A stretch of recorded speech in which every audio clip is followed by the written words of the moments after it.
Hey, this is Nick with Switcher Studio here with Freddie W. Yo, from what up? Rocket Jump. That's right.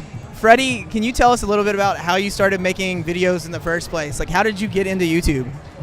So I got into YouTube in 2010. Well, before that, I was making Guitar Hero videos. So the first video we did was a Guitar Hero video, or like a gameplay video where we merged.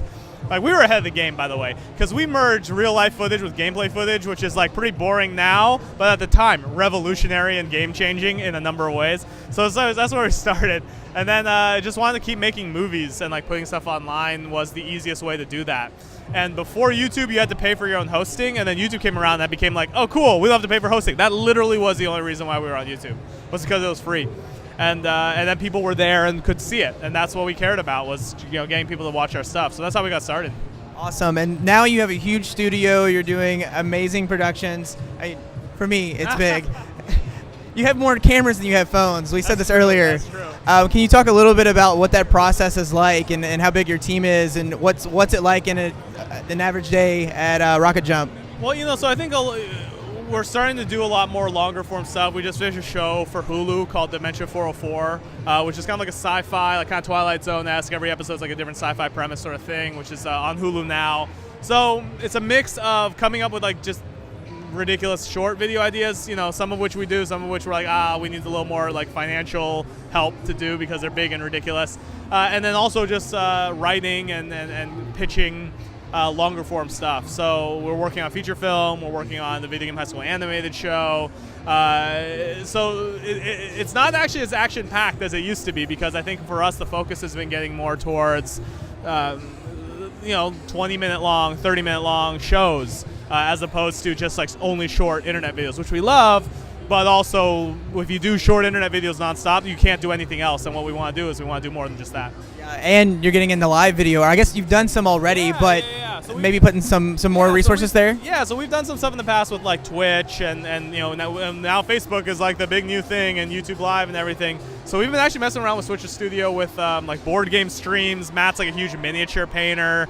It works really, really easy, because before that, I'll tell you the setup that we had to do before that, which was a pain, was required a PC, required a switcher, like an actual like television switcher thing. We had to plug in like our cameras into it, and the cameras were HDMI or SDI, so we had to figure out. It was like such a nightmare to do.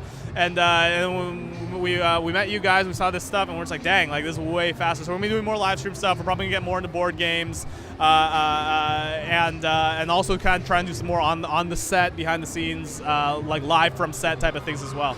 Awesome. Looking forward to checking it out. Last question before we wrap. What's your biggest takeaway from VidCon this year? So VidCon this year it's huge. It's the first year that they really separated out like the sort of the creator side and then the sort of fan side of things, which I think is probably a step in the right direction. VidCon's always kind of had that, like, is it a fan event? Is it an event for creators and creatives? It's always kind of been both. And I think for the first time now the fan side's so large that it's like, here's the fan side of things, here's the industry side of things. So it's been fun. I did the warp wall. I broke my glasses on it, but I got it the second time. So once again, it proves I'm still as physically fit as I was in my mid-20s. No, not the case. But it's been fun. It's been a good VidCon. It's been loud, as you can probably hear. All right, awesome. One of the things I saw on the industry track, the guys that started Patreon made a comment about building more tools for creators. There's so much that happens in this space that's for the viewers and the fans, and that's what drives a lot of these creators. But you all are just going all the time, nonstop, and it's how do you stay that motivated? How do you do it all the time? And is there more that's happening in this space to give creators tools and make their process and their job easier to create content? Yeah, and I think so, because I think the tool set's a lot better than it used to be. It always gets better. And if you're doing something that you love, that's it. Like, right, that's the only motivation that you need. And I think that a big part of it, so what's interesting is, I think, I look at Twitch IRL, I look at kind of things where the camera is starting to no longer just be confined even to the studio setting or even the film setting. It's now becoming like, I think in a weird way, like I look at as weird as it is, like Justin.tv, right? So Justin Kahn, back in the day, he was doing a 24-hour live stream of his life with a big backpack rig and like SD cameras and trying to figure out, in San Francisco. And I think, in a weird way, he was 15 years ahead of his time, 10 years ahead of his time, because now it's like Twitch IRL, you have guys doing the same thing. I just saw a guy the other day, and he had an internet thing on his back. He had a camera, and he was looking at the Facebook stream and like walking around doing a live video and like sort of live streaming your life.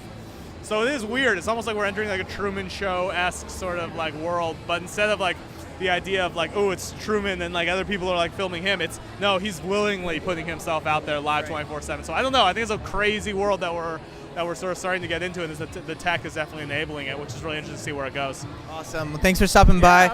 Where can people find you online? We are on rocketjump.com, youtube.com/rocketjump, rocketjump tweet on Twitter, and rocketjump, just rocketjump, on Instagram.